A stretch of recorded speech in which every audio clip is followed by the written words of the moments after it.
Uh, it's only with people you're comfortable with that you would yawn a good morning, isn't it? So, what does that mean for you guys? I'm comfortable with you. I'm happy you're here. I am. All right. Coffee's ready. I'm on time today. Here we go. And 3, 2, good. Good morning, everybody. Welcome. Today is Wednesday. It is February 10th, 2021. My name is Jeremy, and this is my first cup of coffee. Yeah. Good morning, Andrew. Well, I hope you had a good Tuesday. My Tuesday was okay. My Tuesday was better than my Monday. My Monday was better than my Sunday. I'm looking forward to making today even better. Some good stuff happened yesterday. I recorded a couple episodes. Recorded an episode with Josh Blum. I don't know if you guys remember that name, but Josh and I have recorded together 3 or 4 times. And not since, it's been a year. Maybe more than a year. And Josh has a podcast. He's a great guy. And what we've done, I think every time, is we've watched a fight scene in slow-mo and commented on it. And we did that with a fight scene yesterday. I had a lot of fun. And it was the first time we ever did it with video, so I got to see him. I've never seen his face before, at least not in video, not in real time. And so just added a whole different dynamic to it. Everybody knows how to use Zoom now. So we'll put that out. That'll come out in a few weeks on our channel. It'll be out on his a little sooner. So if you really want to see it soon, check out the 13th Hour podcast. There's other collaborations coming. People reaching out. We must be doing something right if everybody wants us on their show. And by us, I mean me at this point. Andrew will get you on other people's shows. I was going to say we'll spread whistlekick like a virus, but given the current state of the world, that's probably not something I want to say. I didn't say it. I thought it. And I shared the thought with you. I didn't really say it. It's cold. It's like 8 degrees. It snowed all day yesterday. Not much, a little bit. Kept the fire going. Today's an interesting day around the house. Cat gets acupuncture. I'm gonna have the vet help me clip her nails because they're too long, and I don't know how to do cat toenails. Never done them before. Never had to with her. She's always been good about using her scratching posts, but I think we need that now. And my buddy the carpenter is going to be here today for a project. Here, I'll show you. This one's pretty easy to show you. So this wall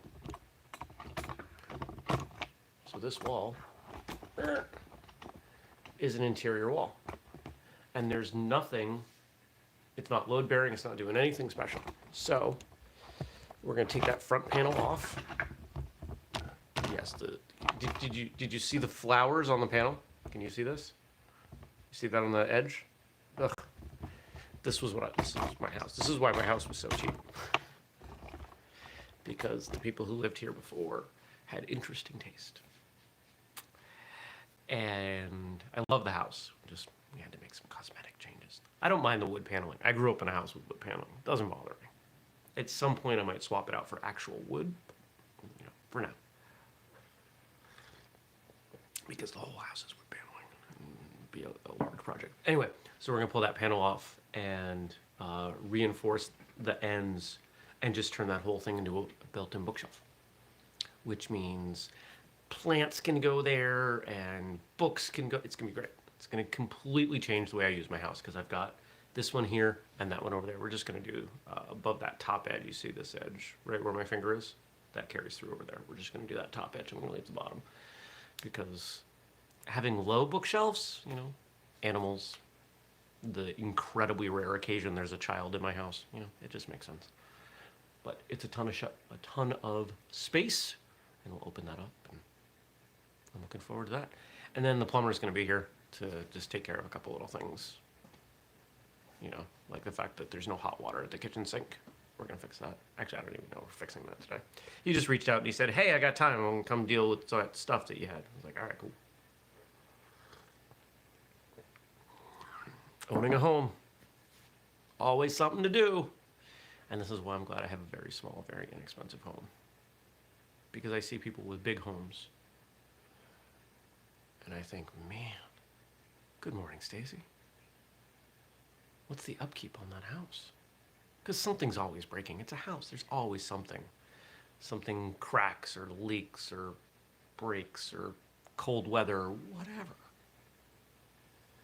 It's always something. So that's today. Had a great client call. Recorded an episode with a guest. It was an interesting one. It was different. We had some different types of conversation. It was more...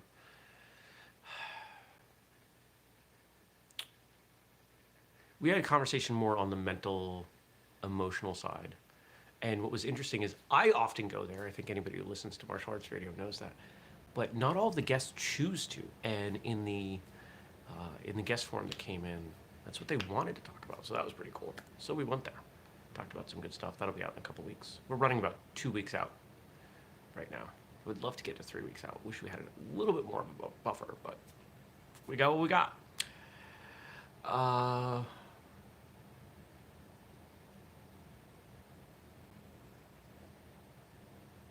Did I even work on... Yeah, I worked on the hybrid program yesterday. Just chipping away at that. It's getting there. It's just going to take some time.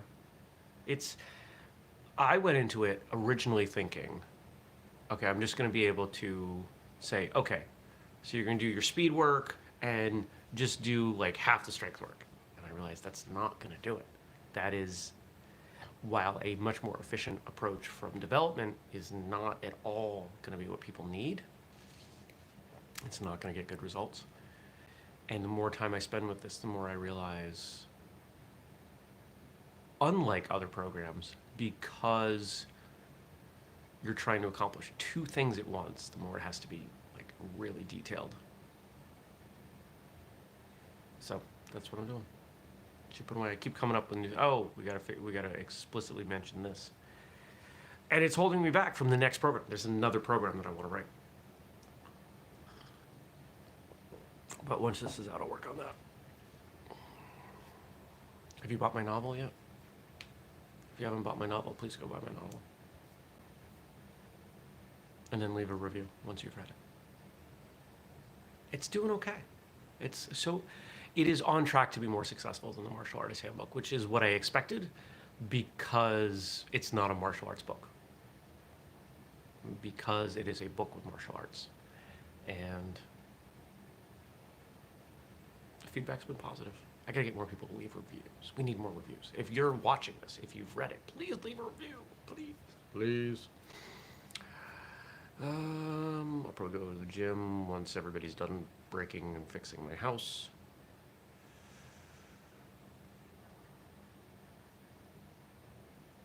I don't know what else to say.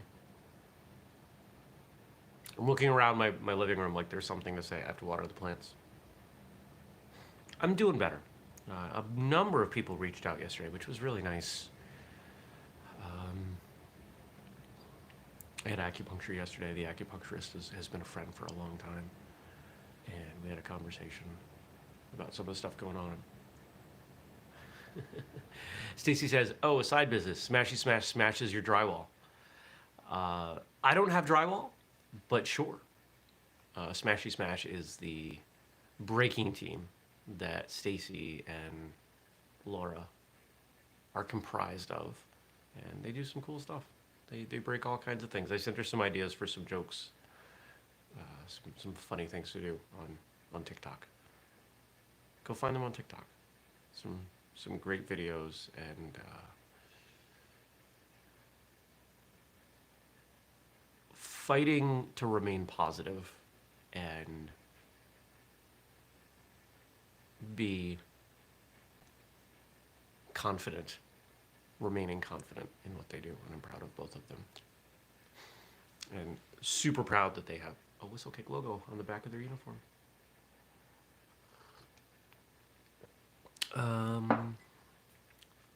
At some point I have to deal with those Taekwondo uniforms that are over there that just sit there. Oh, you know what you haven't heard? You haven't heard the hydroponic system go off. Because I got so annoyed with it yesterday being loud that I finally figured out what to do. I took a piece of hydroponic tubing. So if you ever, oh heck, I'll show you. I'll show you. We're on a field trip.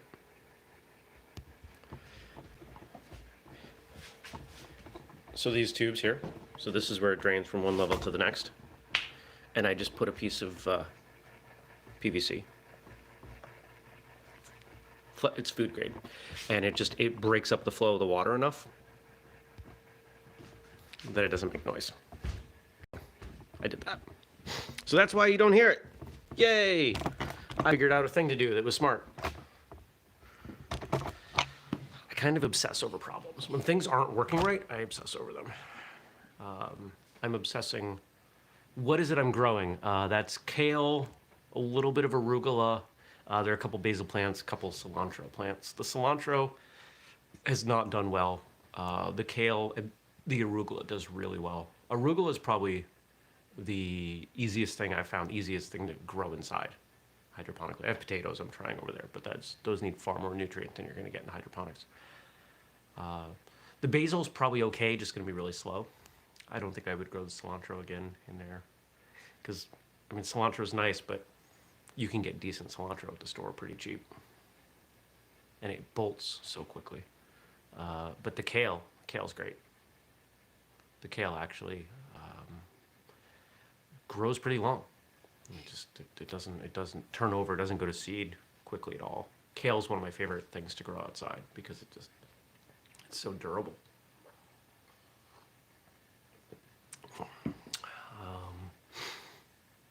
Surprisingly, I have a hard time growing lettuce. But anyways, throwing those little tubes in there. The thing I'm obsessing over right now is I've had ice on my solar panels for like 2 weeks. So I'm making no sun. I'm making no energy and trying to come up with a way to get those cleared easily and automatically in the future. I've got nothing. And I've done all kinds of research. And the official line from everybody is, oh, the sun will warm it and clear it. Apparently they don't live here because I'm not the only one. And I'm about ready to get up there with a blowtorch or I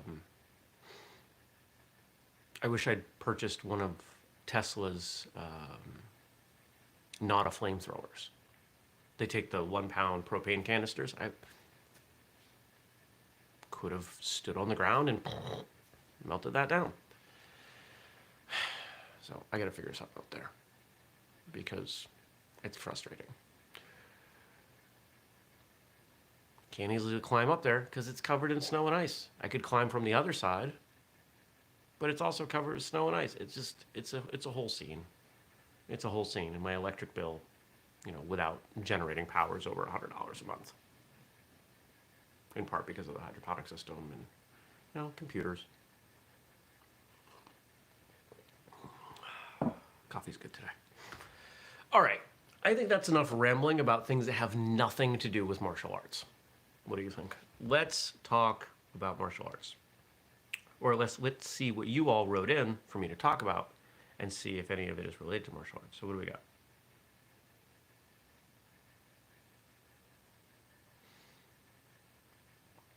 All right.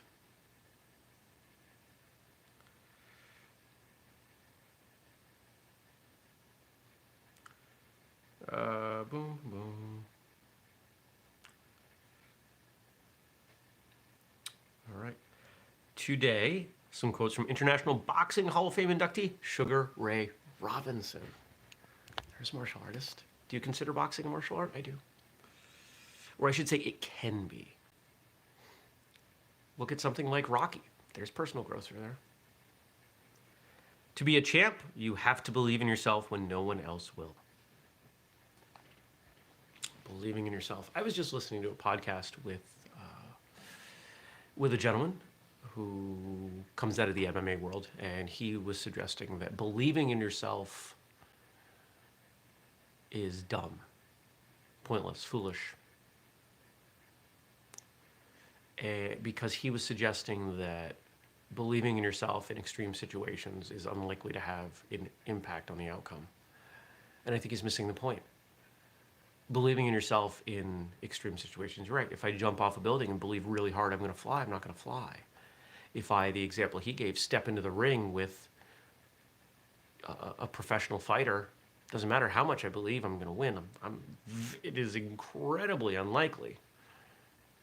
But what about more day-to-day scenarios?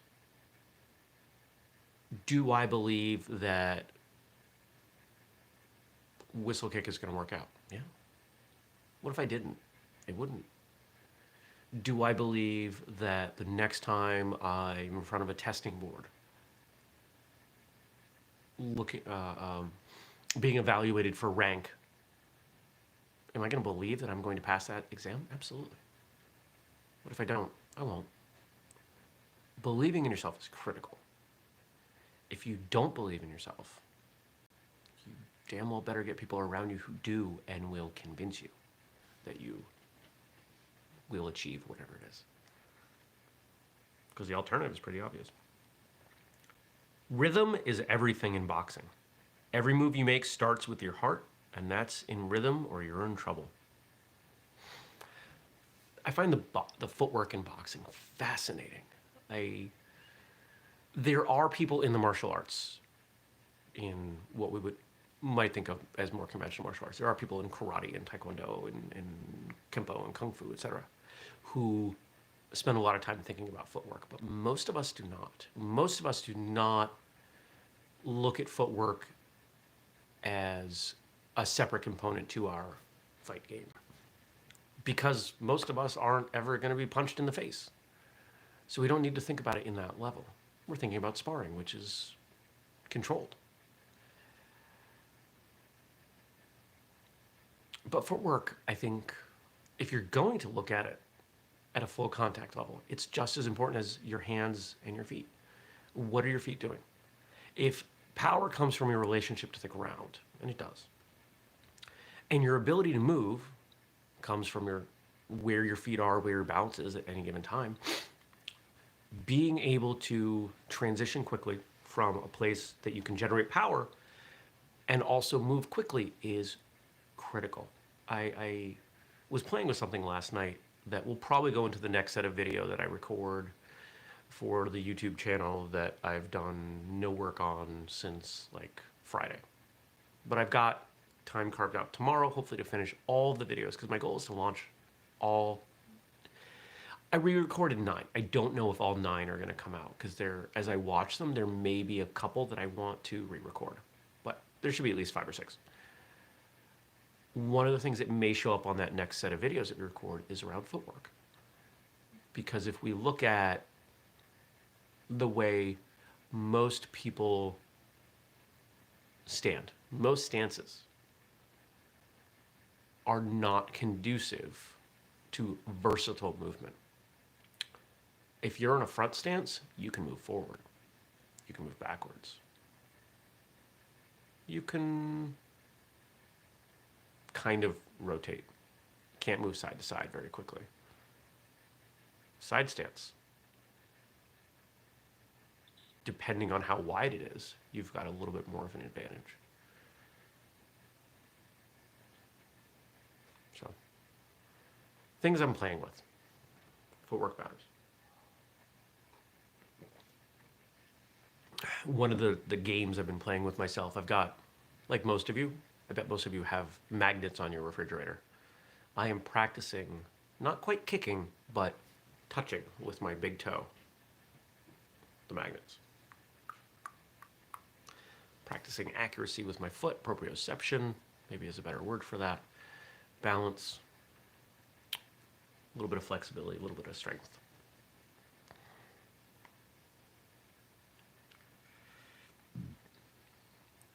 Don't let anything without a heart beat you.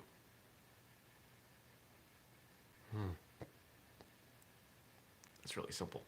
Don't let anything without a heart beat you.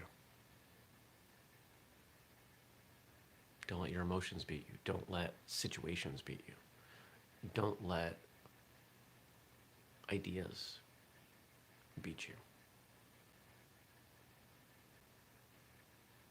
That's pretty poignant, isn't it? And I think most of us, that's what beats us. It's not a who, it's a what. If I think about what gets in my way day to day, it's not somebody else. It's something else. And most of the time, that something else only has power over me because I give it that power. As martial artists, we're good at saying these things. We're not always good at taking our own advice. How do you train that stuff? Time, practice. Believing in yourself, to bring it back to the first comment. Even when it's a who, most of the time it is a what with that person, says Stacy. I agree. Completely agree.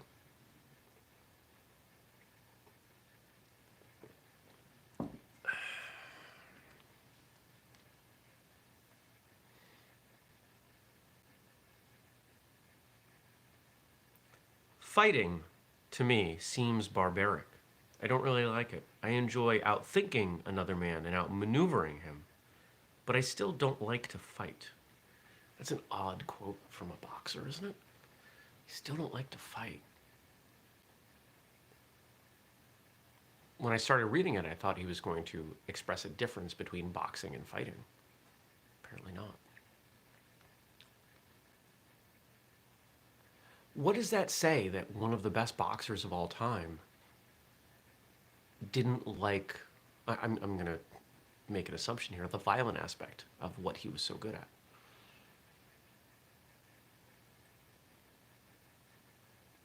I assume it meant that he was being precise with what he was doing. He was being exacting. Instead of being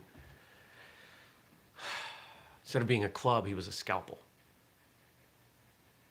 And I don't know enough boxing history to be able to make that call about Sugar Ray Robinson, to say, oh yeah, this was his fighting style. I've heard of him. I've probably seen a little bit of replay of him on stuff at times. Boxing is not a sport that I enjoy watching. Probably because I don't understand it. If I understood it better, I'd probably enjoy it more. I've considered taking boxing lessons, but I don't like getting punched in the face. So I haven't done that. Maybe I will someday. I don't like violence either. I don't like fighting. I love sparring. I love that. 'Cause it's a game. It's a game of tag. And even if that game of tag has a little bit of oomph to it, it's still really fun.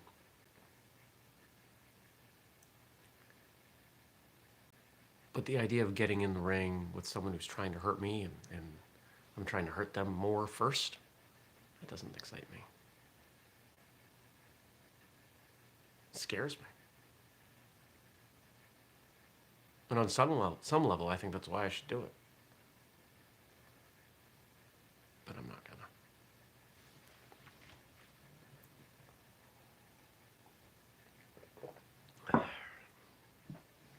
One more here, and then we've got something from Stacy.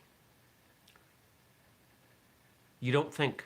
It's all instinct. If you stop to think, you're gone.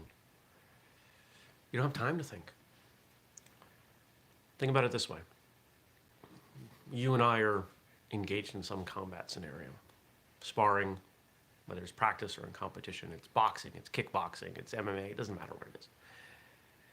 You do something. You throw a kick, you throw a punch, you move. Well, let's say specifically you're throwing a technique at me, and you're close enough that you're throwing a punch at my face. It's going to take me roughly the same amount of time to move from your shoulder to my face that it would take for me to move from my shoulder to your face, right? We're even there. But you have an advantage now because you've already started moving. I have to. This is why, and a lot of people don't think of this. A lot of instructors miss this piece, and it kind of bothers me.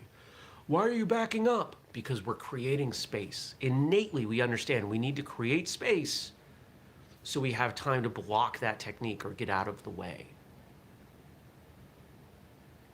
It takes a very high-level combatant, fighter, to know where a technique is going and being able to see the initiation of the technique. So if I'm going to punch, right, the shoulder comes up or something, to see that, to know where that's going to go, and to be able to move and not be there without backing up. Boxers are actually great at this. Most martial artists are not. So we get out of the way and we block. Or if we're good and the person we're working with telegraphed a lot, or we're lucky, we block without backing up. We usually move to the side. That punch comes in. I know it's going to come. I know it's coming to my face. My face is only this wide. As long as I can move to here, I'm good, right? So I can get out of the way and I can block that, and maybe I can come across or something, right? There are options there.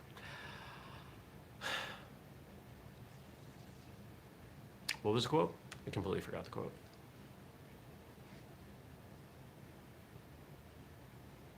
It's all instinct. So to bring it back to what I was saying originally, if you hold it, if you wait for your senses to be able to observe what the other person is doing and then process that information and then react, it's too late. I don't care how good you are, your ability to process that information in a manner of conscious thought is not fast enough to work with someone else. It has to be instinctive. You have to be able to train over time, and this is where slow training comes in. That is happening, this is what I do. That is happening, this is what I do. Or this is one of the things I can do. You have to train those reactions. We had a bunch of comments come in. What do people say? Andrew says, sparring is just a fast game of tag, consensual fighting. Yes. Watch the John Payton versus Mafia Holloway fights. John Payton was on Monday's episode. They were constantly moving forward and backward. Yes. And I think there might even be a link in the show notes to one of those fights. Sensei Emmett says, the biggest problem I see in sparring is over movement. A lot of guys move their head 3 foot to the side when an inch or two of head movement would be more effective. Yes, because it's safer. Because they know instinctively that if that punch is coming here, this is safe, this is safer. Because it takes time to narrow up those movements. Think about how we teach everything to a white belt. Here's your outside block. Here's your inside block. Right? These big sweeping movements, and then over time they dial them in. But most people, when we think about sparring, we don't give them, and this is why I'm such an advocate for slow sparring, because we don't give them the opportunity to practice those real-time skills in anything other than full speed or high speed. And so they will always do the things they are most comfortable with, which are running away, getting away, moving, big movements, and they come up with 1 or 2 techniques that they can use to score. That's it.